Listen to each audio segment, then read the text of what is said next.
Good evening, Fiends. Are you ready? Let's get spooky.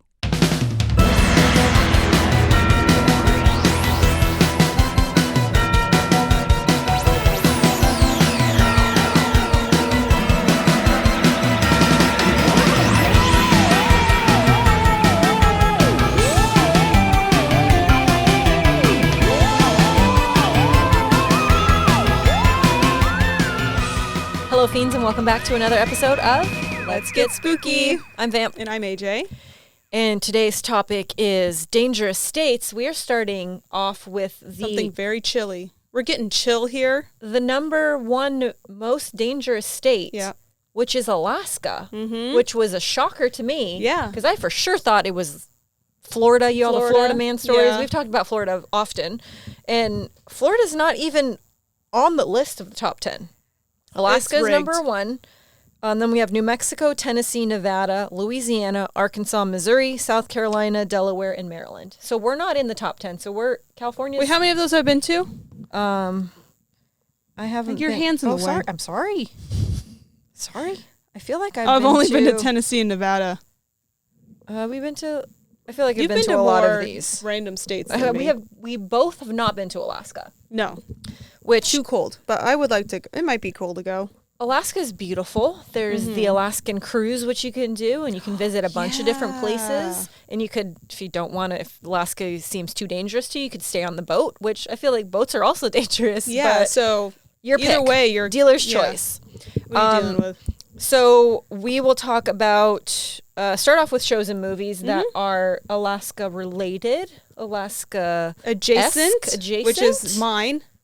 Because the only thing I could come up with, because I picked the other two main Alaska ones that counted, that fell into the criteria. So adjacent is The Thing. It's set in Antarctica, but they filmed some of the backdrops and scenes, not scenes with actors, but like kind of like more landscapey stuff in Alaska. They shot in Alaska, Canada, and in LA on the Universal lot. Oh, it's nice and chilly and real very cold. Snowy and Alaska-ish, which I didn't know that. I thought it was all in Antarctica. Yeah. Well, movies are lies, so you shouldn't ever believe. Movie magic. It's not real. So I have on my list 30 Days of Night, which is one of my favorite vampire films. I feel like underrated. A lot of people are like, I don't even know what that movie is. Essentially, a band of vampires goes to this town. Oh, shit, it's in that same town.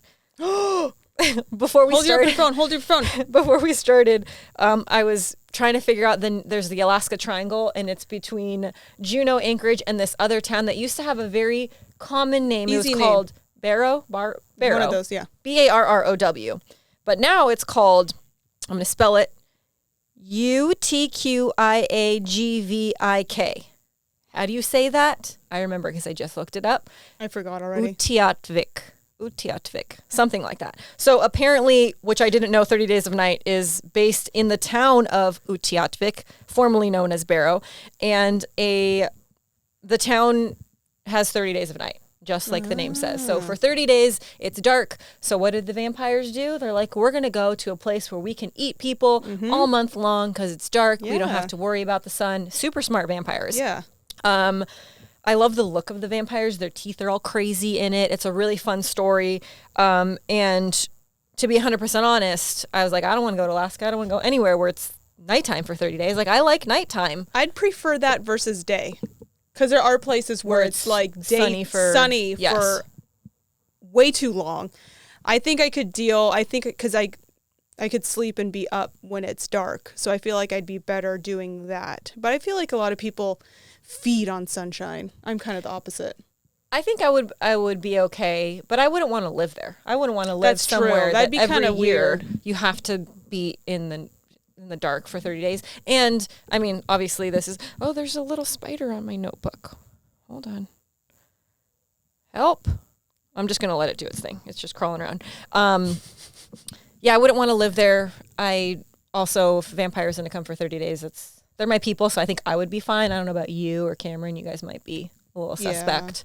But it's a great movie if you haven't seen it. It came out in 2007. So it's a little bit older. It's streaming in various places. I didn't look it up, but you can find it all over the internet.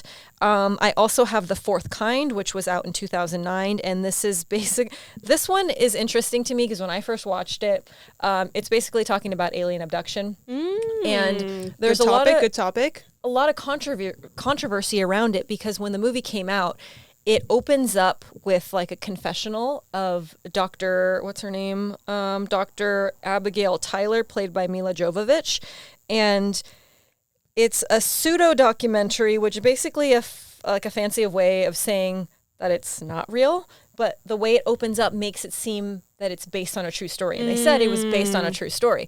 So the town of, what is the town? It's called Nome, Alaska, actually ended up suing the studio because they put out all this information to make it seem as if this was real. Yeah. And I think they ended up winning. It was not a lot of money. It was, I think they ended up winning like $20,000. So it wasn't a lot. You would think the studio, I mean, I'm sure they settled at a certain point. Yeah. But it's basically this doctor uncovering that alien abductions are happening. They have happened to her and her family.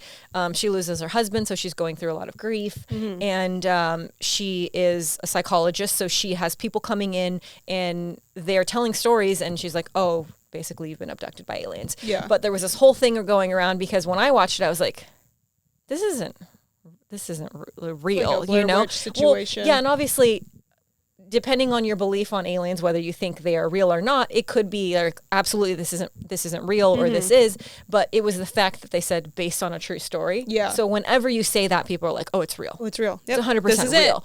And there was like bad press for the town and stuff because obviously like people don't want to visit if they think that they're going to get abducted by aliens. I could see a combination of like numbers going up for like the weirdos who possibly want to get abducted. I don't want to be abducted, but I want to be there. I want to see someone else. Yeah. I want to see it happen to them first. Yeah. No probing. Maybe We've I'll established think about it. our guidelines. But You'll think about it. I feel like that was no. I said no probing, and I'll think about it. Got it. You have to promise me no probing. Then I'll take a tour of your ship, something like that. Gotcha. But I could also see a large amount of people being like, oh, I should probably not go there then, and I can see tourists dropping. So I feel like the settlement is not about the money, but more about the principle. Yeah, of being able to say, see, it's not real. JK, and I don't know if redacted is the proper term because it wasn't like a written thing, but they basically put out stuff saying this isn't actually based on a true story. But to be 100% honest, like we've talked about this before, you just go on the internet and you Google, is it real? Yeah. And there's so many articles that are like, well, it's trying to fool you at the beginning, obviously, and it is a movie. If everyone believed what they saw on the internet or in movies, and just because someone, so if I just say, any story I tell you and I just preface it at the beginning, I say based on a true story, I'm like, oh my God, this is real. Well, now I know. She can be duped easily, but that's another really fun one if you're interested in aliens, and actually was kind of spooky. Like the way they did it, it was done very well. I felt bad for the little boy, and I was scared, and I was like, no aliens, be nice to me. No probing, but be nice to me. But be nice, please. And then there's another one on my list, and it is called The Frozen Ground, and this is basically based on the serial killer Robert Hansen, which is one of my people I'm going to talk about. And this one is actually really based on a true story because Robert Hansen is real. Yeah. This is truth. So we'll get to that a little bit later. So we know Alaska ranks #1 in violent crime. And not like, little crimes like stealing a library book or not returning your DVD to Blockbuster. Or shoplifting. Like real crimes. And so violent crimes in this situation include aggravated assault, robbery,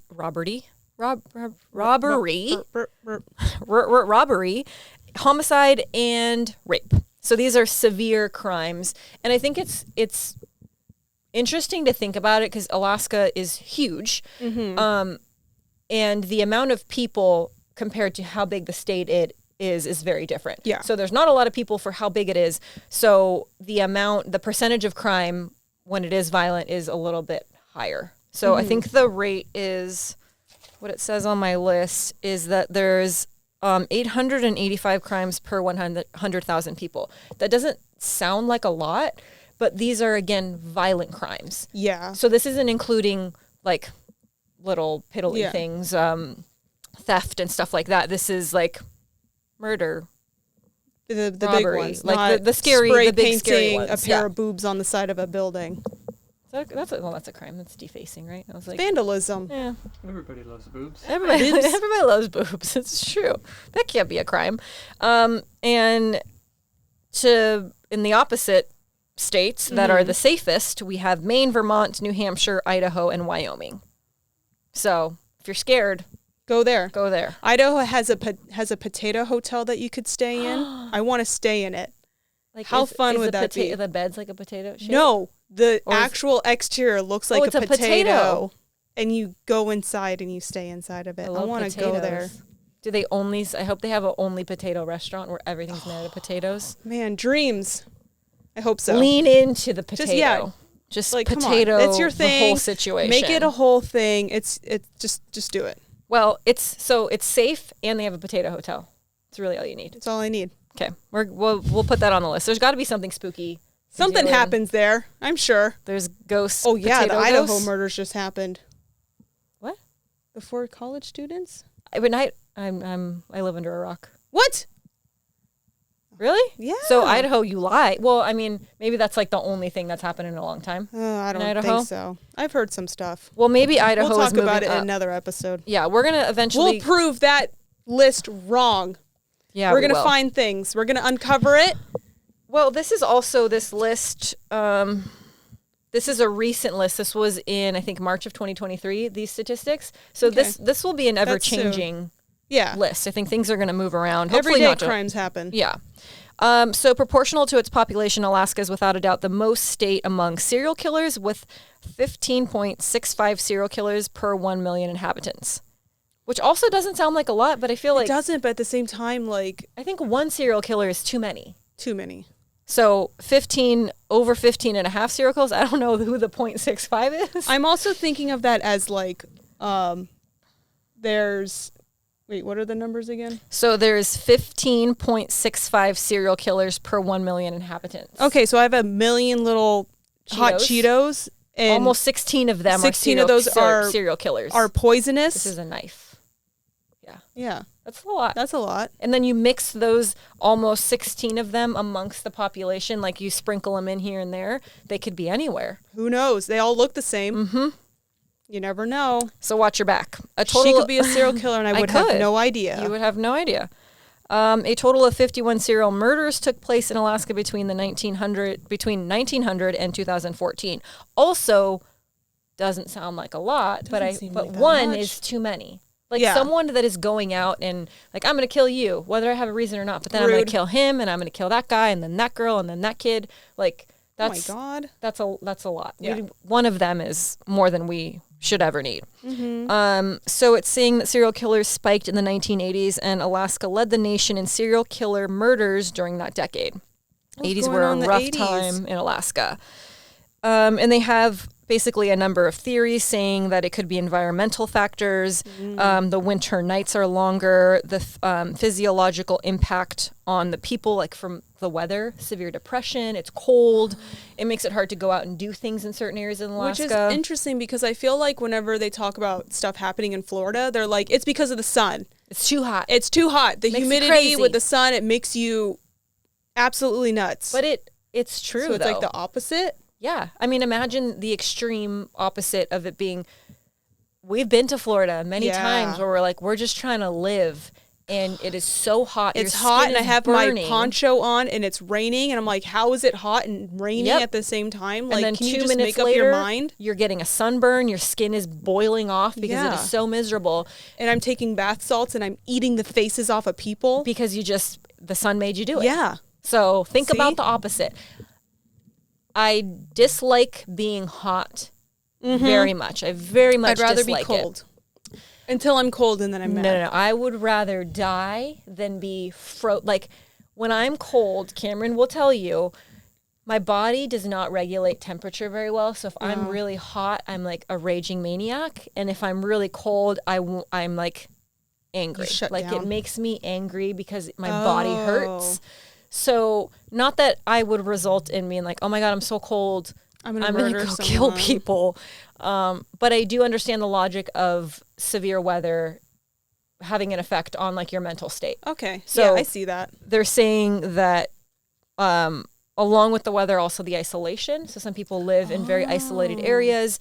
And I mean, imagine going long periods of time without human interaction. That could make you weird. That's why you need like a dog or multiple dogs to be friends with. I like how you're like, you don't need people. You just need that's multiple like dogs to I'm be like, friends hey, if with. I have Leota with me, I talk to her all day long. And they don't talk back. She does. She does? She does. She has opinions. But you don't know what she's saying. She has opinions. And you could craft her responses. I respond in her voice. Oh, do you? What is her voice?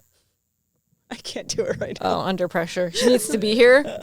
You need to bring her for an episode so we could have her commentary. I asked her if she wanted to come, and she's like, no, maybe next time. Oh, did she? Shit. Yeah. I'll tell her to have dog treats. We'll have a cute little bed for her. There you go. She can hang out right there. Yeah, right in the middle. And then we could go to her. We're like, what do you think? It'll sound just like that. I don't think so. Or she'll just growl at us or grunt at us. So there's definitely lots of things that could account for why it would lead people into those directions. I'm not saying that there's no words again. There's no statistics saying because it's cold, people murder people. Yeah. Like that's not what they're saying. They're just saying these extreme circumstances could lead to people being in a psychological state. And it's probably different for everyone too. It could be a combination of things. It could be like a certain thing for this. It's like whatever triggers that person to then go and do whatever it is. Yeah. It could be different for people. So there's also another thing that they're saying is that the Washington Post study claimed that 75% of Native American Alaskan villages have no law enforcement at all. So they take care of things themselves. Right. There's remote villages. So in the case of a crime, they must rely on Alaska state troopers. And depending on where they're at, it could take them hours to respond to a call. Sometimes evidence becomes lost or removed, and solving the crimes becomes much more difficult, especially in areas where it's super cold and it snows. They have a short window of time if something happened or someone is lost. And then once those snowfalls happen, I mean, all bets are off unless it gets warm enough where there's, snow melt and they can find people. So yeah, I feel like for serial killers and murderers, it's easier for them to dispose of bodies, to get away with things because they're in an area that makes it really difficult to go and drive around in, walk around in. Things are so remote. Yeah. It's just there's so much area to cover if you're trying to search for something. I feel like in the harsh conditions, like everything is just against you. There was an article that I read, and it was some investigator, and he was basically saying it's like worse than finding a needle in a haystack. It's like finding a molecule in a haystack. Jeez. Because it is so big. In some of the places, the terrain is so crazy that they physically can't get to it. Yeah. So if there's someone up in some cabin in the mountains somewhere and they kill someone and dispose of the body, it may be actually physically impossible for them to get to the person to try to find them. And not that we're giving anyone tips and tricks. Yeah, don't go to Alaska and cause crimes, please. Because we're smart. We know how to use the internet. We'll find you. There's Google Earth now. You can zoom in pretty well. They found that guy in the lake. This is Google unrelated. Earth? Yeah, this guy went missing in like the 80s or 90s or something, and somebody was looking at Google Earth near that house, and there was a lake near the neighborhood he lived in, and they were like, what is this thing in this lake? And they zoomed all the way in, and so it wasn't his big car. Lake. It wasn't like a huge, like, no, it's like a small one, like, when you're driving through Florida and there's like just those random like bodies of water. Yeah, zoomed all the way in, and there was a car, and they're like, what the heck is this shape? So they went and searched, and excuse you, fire engine. That guy was in his car, and he accidentally somehow swerved off the road and went to the lake and went undiscovered until that person was looking at Google Earth. For like 40 years? It was in the 80s? Uh-huh. Holy shit. Isn't that wild? See, technology can be used for good. It's mostly used for evil. We feel like we hear the stories more of when it's used for evil because those are more fun to talk about. Yeah. But Google Earth doing its thing. Yeah. Finding missing persons. What other statistics do we have about Alaska? And by no means are we trying to make these places sound awful. Alaska is beautiful. There's plenty to discover there. There's beautiful areas to visit. Just be safe. Just be safe, and just know that bad things happen wherever you go. We just like to highlight serial killers. I don't know. It's a thing that we do. What else do I have? So it's saying that the FBI statistics reported that Alaska had 732 violent crimes per 100,000 people. So this article was earlier. This was a couple of years earlier. And then in that time, I think, what did I say? It was like 800 and something, 885. So it's gone up a little bit. But that also, I think, comes with the population growing too. The more people we have, the more turds there are in the pool, and the more people that are going to do bad things. So as the population continues to grow, these numbers are probably going to continue to grow. Hopefully, at a certain point, they start to go down. I don't know how we solve that. I think it's easier to solve that in places that are policed a little bit better, that have easy access to get to areas. And I think that in places like this, those type of people are attracted to those type of places because they feel like they can get away with it longer. But all of my stories, they get caught, so you don't have to worry about these guys. You had a story. Do you want to do yours, and then I can talk about my list of creeps? Before we get even creepier, one thing that is really cool about Alaska, and that I mean, you can see this other places, but I thought about it because it's something that I want to do. But also, one of my favorite bands has a song called Fairbanks, Alaska, the Front Bottoms, if there's any other fellow fans out there.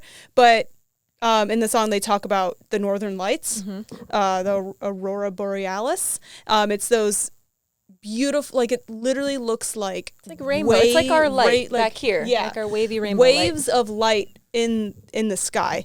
Alaska is one of the best places to see them.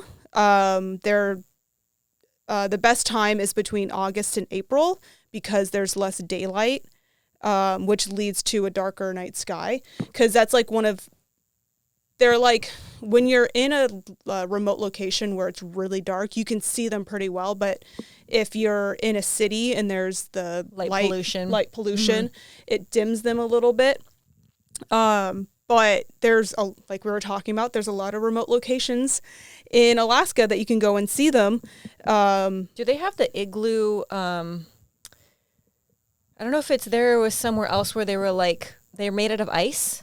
Like you can stay in these, and maybe they weren't igloos. I think they were, I feel like it was a different area in the world. Tents? No, but they looked like little dome shapes, but they were made out of ice or glass or something. They're see-through, and there was like there's a bed in it, and you could pay to stay there and see the Aurora Borealis. And I feel like maybe it wasn't Alaska. It was like Iceland or something. Maybe, but there are like, I'm sure they have something like that. No, they have a lot of different like tours you can take where they'll take you out to a place.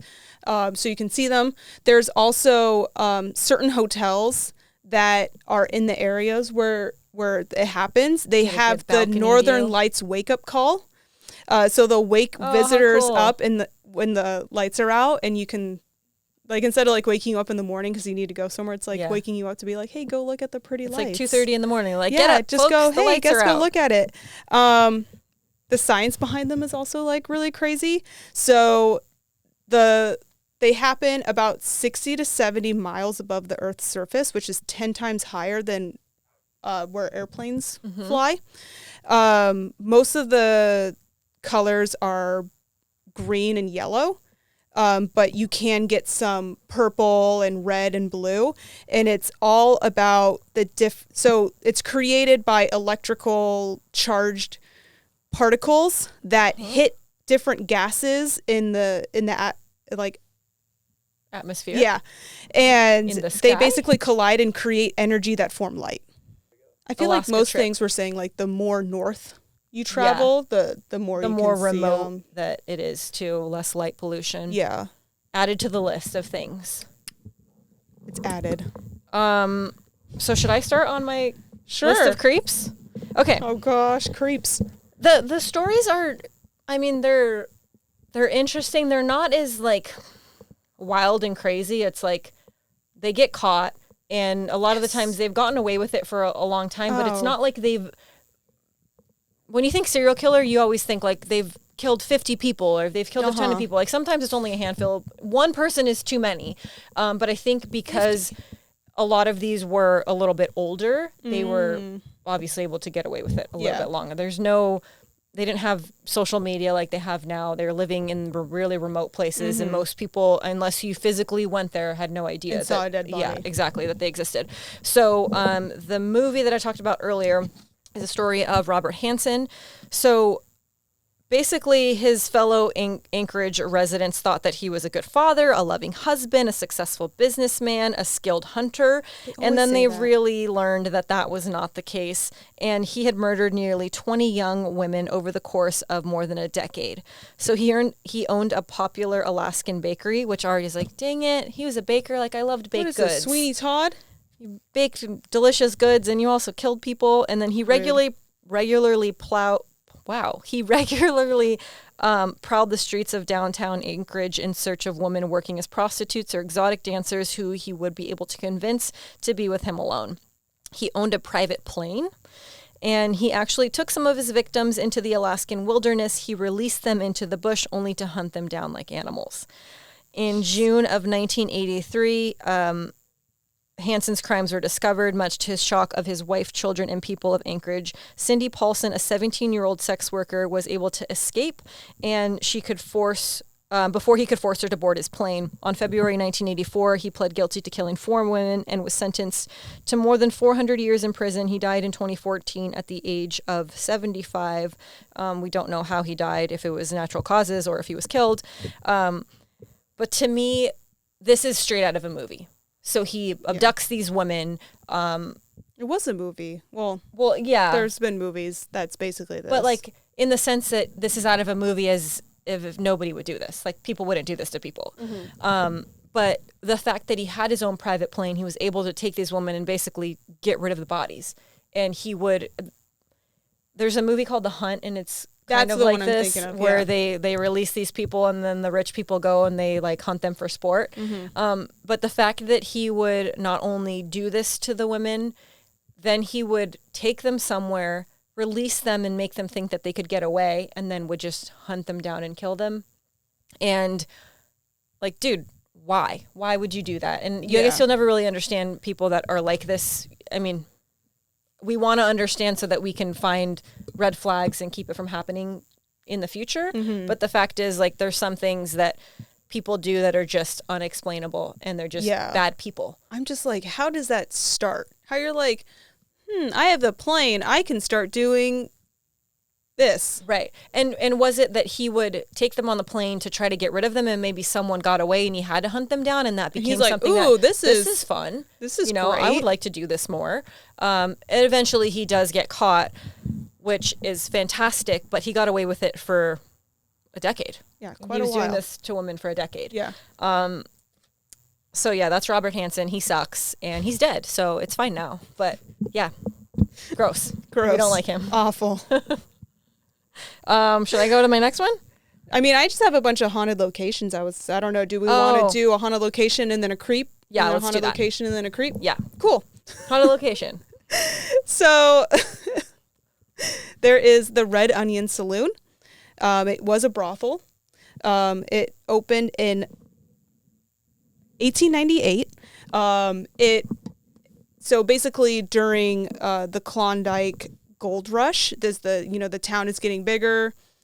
You need a little bit of entertainment.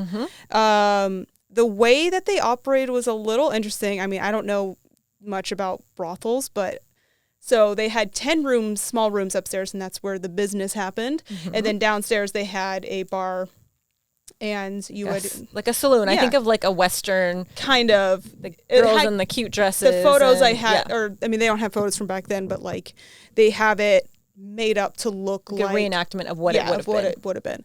So you would, if you're like, okay, I'm going to go to the broth, I'm going to go to the Red Onion Saloon tonight. It's not a really good name. Red Onion could have been a better name. Red Onion's pretty good. So you go in and they bad, though. True. They would have 10 dolls, and each doll represented a different worker. Person. Yeah. And if the doll was laying down, that meant they were occupied. If they were sitting up, that meant they were ready to for hang out. Servicing. Yeah, for services. Which I'm just like, is that a thing? I don't know. I mean, I got to give it to them. They got an interesting name, and then they have like a fun little like a game when you got to have something special to make people like, want to show up. So it wasn't always a brothel. It was also army barracks, a bakery, laundry. Was it Robert Union Hall. Hanson's bakery? Oh, He I don't liked think to so. get the sex work. I feel like this is a very different timeline. He wasn't alive yet. So it changed a few times, but today it's a restaurant bar at the bottom. Okay. And then in the where the rooms are, they are now like a museum. So you can go and say, and now it's a hotel. Now it's a hotel. Honestly, I wouldn't be surprised. But you can go and you can take tours. They have it done up to like how it probably looked like back then. One of the things that was really interesting, they found a silver dress in the floorboards. So they now have like a mannequin like wearing the silver dress. So as you can, if you know anything about like ghosts and spirits and hauntings and stuff, it seems like a lot of them happen in familiar places. So there's always you could say because it is done up to look like it used to, it's kind of attracting spirits and stuff like that. So I don't know, maybe that has to do something with it. Maybe it doesn't. Do they know what the dress is from or who it belonged to? No, they didn't. I didn't find any details. Just floor dress. Yeah, floor dress. And maybe something's attached to that. It was hidden for a reason, right? Yeah. So they think there are 3 spirits there. Diamond Lil. I'm like, what kind of name is that? She's a former madam. They kind of get a nice vibe from her. They think that she's kind of there to like the caretaker. She's still kind of doing her duties. She's taking care of people who visit. She also makes herself known to male guests. People will feel hands on their legs. And whispers. Ooh, I like it. Whispers in there. I like a whisper. I don't know about a hand on my leg, but I like a good whisper. Whispers. Ugh, don't whisper in my ear. Baby secret has whispers for you. I hate it when someone whispers right in your ear and you feel the heat. Oh, I don't like the hot breath. But I like a whisper. It's like tickly in your ear. And you're like, no, I don't like it. Don't whisper to me. Okay. There's also Lydia. They believe that she was a former prostitute, and she has been seen wearing a long, dark dress. She's hostile towards men. Same girl, same. Angry. And you don't know what happened to her. Maybe she has a reason. That's the thing. Like, they don't know what happened. Some stories say that she may have killed herself in the building because, and like, this is the thing. It's like, there's no documentation behind it, but some people are like, oh, she killed herself because she found out that she had an STD or something, and that's like the end of the world. Well, I mean, I feel like if you work in a brothel, that comes with the territory. Like, right? I feel like you kind of know it might happen. Yeah. But people sense her they smell her perfume. There's cold spots. One thing that was really interesting, there was a disturbance upstairs, and the police actually came, and the police say that they saw a female figure running down the hall to the direction that actually belonged to Diamond Lil. So they're like, oh, it might have been her spirit running to the madam for protection. Yeah. Is this in the police report? I don't know if it's in a report, but it said the police came and said that. So I didn't actually see the police report with my own eyes, but this is what was said. There's also a male spirit, but nobody knows who it can be. And it's not friendly. It moves objects. Like, if you're working there and you're like, I'm going to set my keys down here, and then you'll go back, and then ghost. Where did my keys go?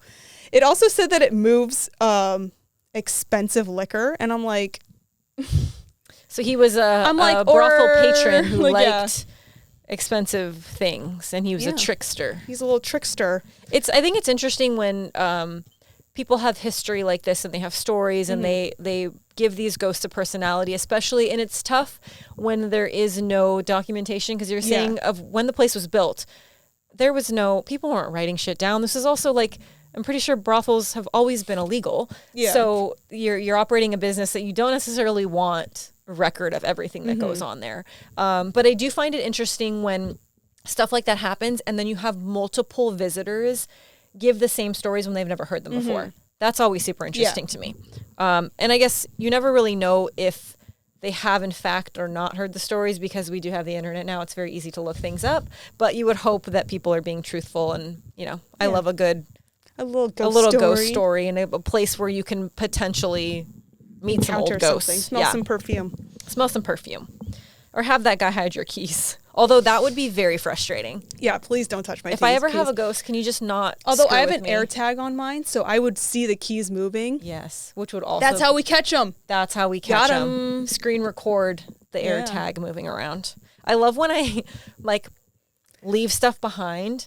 Like, in my like, little tracker thing doesn't always work. It'll say, like, you left AirPods behind. And I'm like, they're in my hand. Like, I don't AirPod ones are so unreliable. Right? That's why I had to put an AirTag on my AirPods.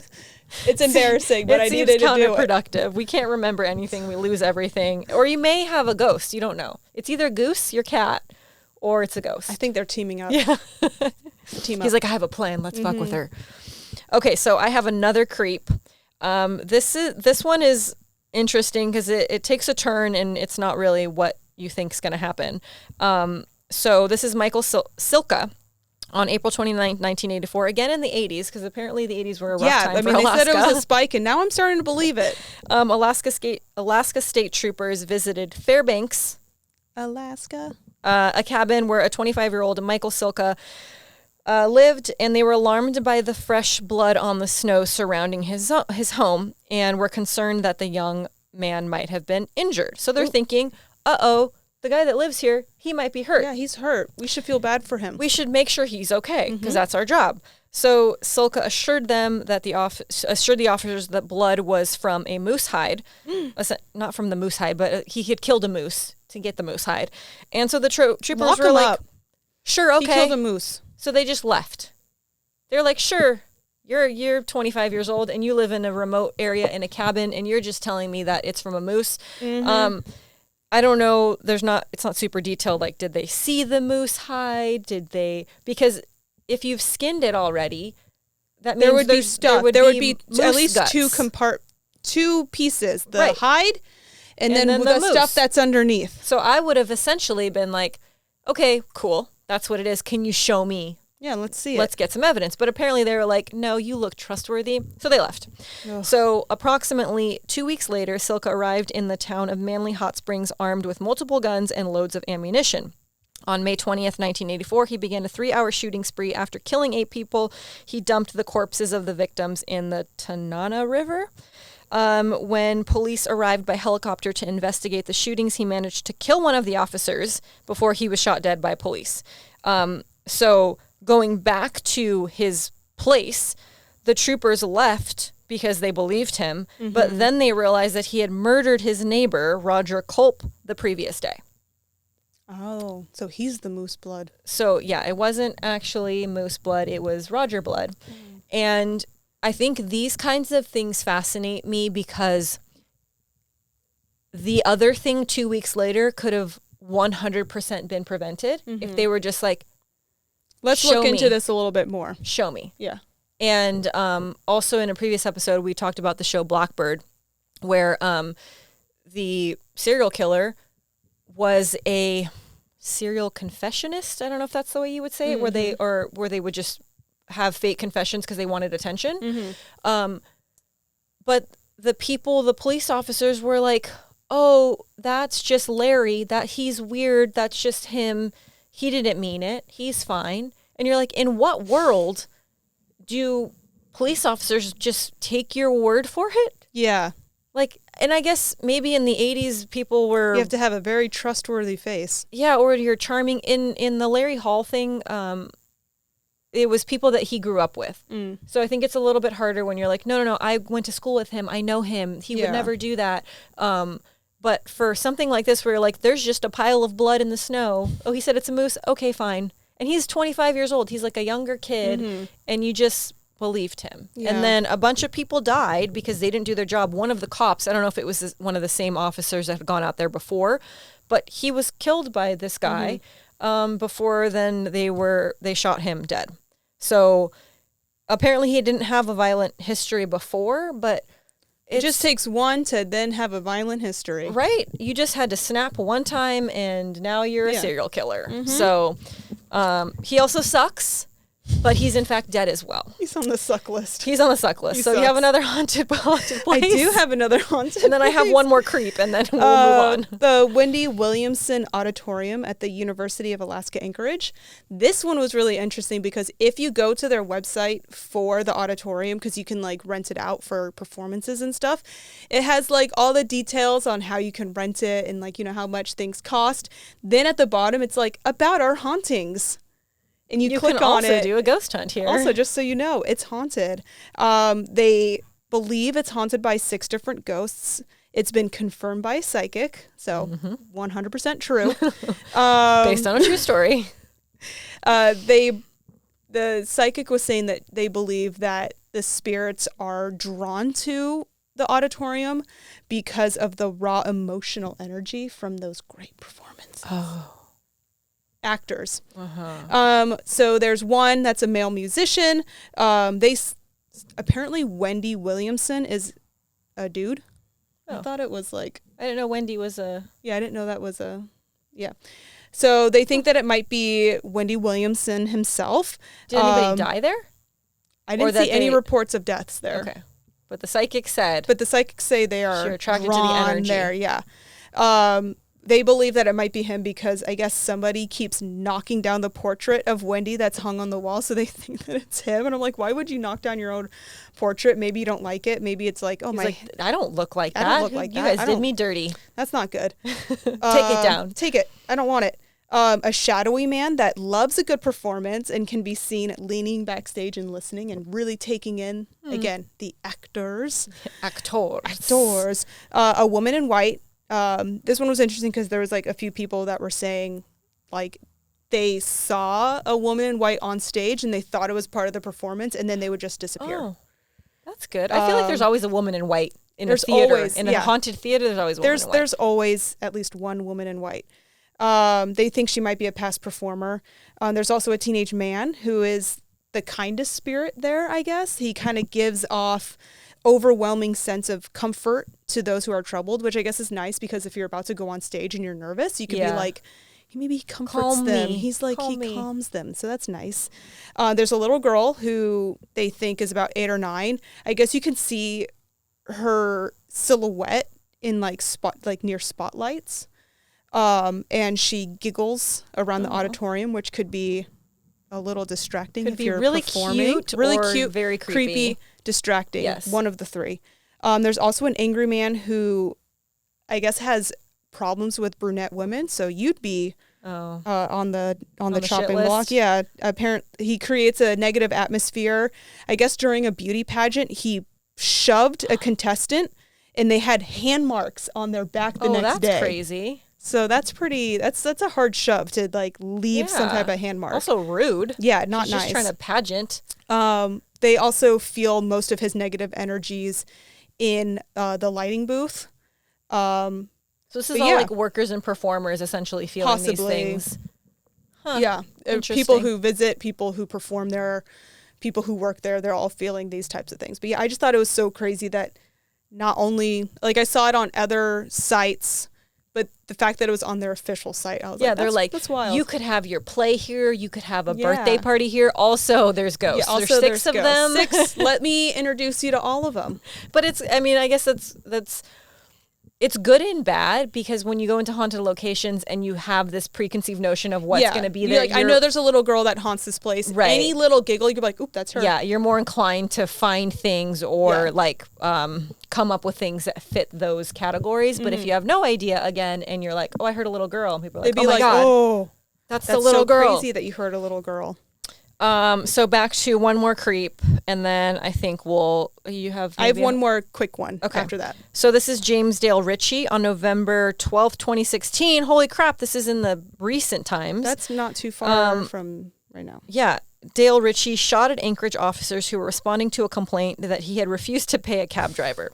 So just pay the man. Just pay him. He did the work. He worked really hard. He drove you around. So law enforcement officials returned fire, killing the 40-year-old man. So They're like, hey, you didn't pay this guy. He went to shoot them. They shot him, and boom, he's dead. But then after they performed ballistic tests on the weapon that fired, that Richie used to fire, authorities realized it was the same gun that had been used in 5 unsolved murders in the area. My brain goes to, okay, A, he could have committed those murders because he had the gun, or B, it could have been someone else's gun. He borrowed it. That he was like, hey, I'm going to... What if it was the cab driver's? Oh, maybe. Could have been the cab driver. And he'd be like, I don't have a gun. Let's put it in his hand. Yeah. He has the gun. So upon further investigation, the police discovered that one of Richie's victims was a 20-year-old Trayvon Kendall Thompson, was the son of one of his oldest friends. A fact that officers suspect that the serial murderer didn't know. So I think that's what links it to it was his gun. So that solidifies it that it's him. Because immediately you're like, well, it could have been...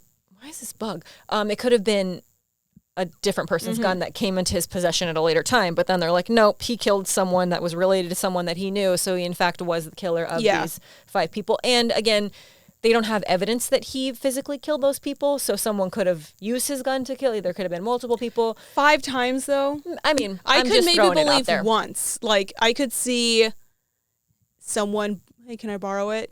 I'm trying to Not be a like, big maybe he deal. wasn't a serial killer, but he probably was. 5 times, somebody, if you're lending out your gun that many times and those people just happen to kill somebody, I mean, you've got issues. I believe that he did it. But again, he did. So it don't matter. Well, it does matter. He also sucks. He also sucks, and he's also dead. He's also dead. So I have to, one thing I do have to say is from the list of serial killers that I found, like the police are on it. These guys are gone, whether they died in prison, they were accidentally shot for not paying the cab driver, or not accidentally, they were shot because they got shot at. But they're not like in prison getting nice meals and internet and, finding dates on Tinder. I don't know what you did on Tinder. People in prison get to do a lot of stuff that I'm like, I don't understand how you get to do this stuff. That's you killed people. You shouldn't be able to do that. I guess you shouldn't be getting dates on Tinder.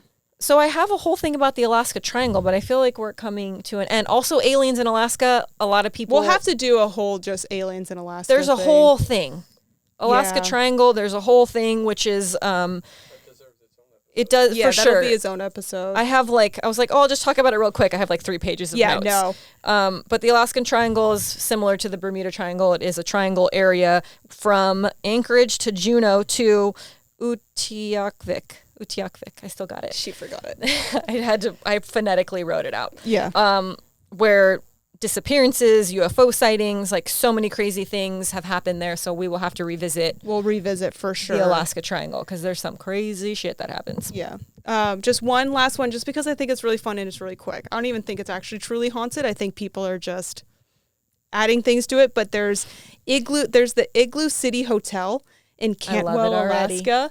It's basically this huge giant cement dome that looks like an igloo. It's 4 stories made out of concrete. It was supposed to be a hotel. No, it's not made out of ice blocks. Unfortunately, it's boring concrete. Unfortunately, it never opened. It was built in the 1970s. Depending on because I read a few articles about it and a few things. Some people are saying the people who were building it ran out of money. Some people were saying that it didn't meet building codes. The windows were too small or something. And I'm like, that's crazy, because I feel like that would be an easy fix. Yeah, the windows bigger. So it never opened, but it's still sitting there today. Really? And it's really cute, but it's deteriorated. However you say it. 4 stories, that's a big 4 dome. stories. It's huge, and it's so big that you can see it you can up in an airplane 30,000 feet in the air. You can see it. And it's just a big concrete dome. Yeah. Some believe it's haunted. Apparently, there are stories where people will drive past it at night and they'll see weird lights coming from the inside. But in my head, knowing the weird places I would break into when I was younger, it's probably just people just exploring. Or kids doing things they shouldn't be doing. This one also has a woman in white. Some people say they see a woman in white staring out one of the windows. So it's the woman who was like, this was going to be my hotel. This was going to be my hotel. And I never got the proper permits. The permits! But yeah, it sounds really cool. I guess it marks the halfway point between Fairbanks and Anchorage. But So it's abandoned, right? It's abandoned. Yeah, and like there's different photos of it over time where like some of it just looks really cute and nice. But then if you look at more recent photos, there's like graffiti and stuff, and it's like falling apart. But I feel like it would still be cool just to like take a picture outside of it like this. Or look for the lady. Someone photoshopped me in front of it. Just like that. With my mic. But I don't know. I feel like it'd be a cool thing just to see in person because it seems so massive, and it's like a big concrete igloo. I mean, the intent was there. They're like, we're going to make something cool, and it's going to seem very Alaska, and then it just didn't quite work out. And then, unfortunately, it never opened. Well, maybe we'll make a journey to Alaska, and we could go to the Potato Hotel in Idaho, the brothel hotel, and the concrete igloo. Yeah, and avoid all the creeps. And they're dead. It's fine. There's probably new creeps, but we'll try to avoid safety in numbers. Creeps. I have mace. I have also various weapons. AJ knows karate. You bring a pencil with you, a wooden pencil. You stab it right here, and it punctures their lungs so they can't breathe, and then you break it so they can't take it out. Oh, that's good. They can't function. That's the tip. If you take anything from this episode, you stab them with the pencil, like in the sternum, like underneath the sternum. Yeah, just carry a wooden pencil with you at all times, because then you don't get sharpened. You won't get, if you get caught with it, you're like, hey, I just take notes. It's not like a weapon. I have a lot of things I can't remember, so I have to write them down. Yeah. And with that, we are gonna do a fun little challenge. Speaking of chili. Oh yeah, we're doing the Sprite challenge. The Sprite challenge, which is. You said this in a previous episode. You're like, if it's a challenge, don't do it. And then I'm like, hey, do you want to do the Sprite challenge? And I'm like, really? And I feel like this is like an old thing that people did a long time ago. Or maybe not that long. I think we're just old. So we're like getting to it really. Are we uncool by doing it now? Probably. But I already said it out loud, so I feel like now we have to do it. Now we have to do it. So the challenge is drink a bottle of Sprite without burping. The whole bottle. Okay. So we're going to go get them. Okay. We're going to try. I sense your enthusiasm. Yeah. Okay, here we go. We're back for the Sprite challenge. The theory, well, not the theory, but the rules, I guess, are drink the whole bottle without burping. And this is a fan request. They asked us if we could do this, and I was like, I can't make any promises, but we'll see. And here we are. And these are fresh Sprites, as you can see, they're full of bubbles. I don't know about this. Do we have to do it as fast as we can, I think, right? We have to drink it as fast as we can without burping. I have to pee already. Cheers. Okay, here we go.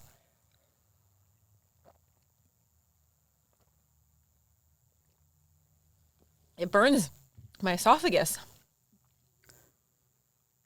Oh, like I'm done already. I feel it in my throat. Like I feel the bubble. Yeah. Can you breathe out? I think part of the problem is that it's so cold. I'm sweating.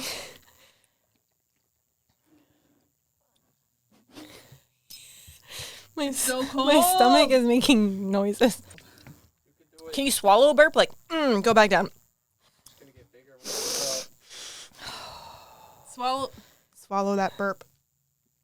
I'm fighting, like, I feel like the air bubble is coming up, so when I try to drink, it's like, oh, I'm winning. Am I winning? Yeah. I'm winning.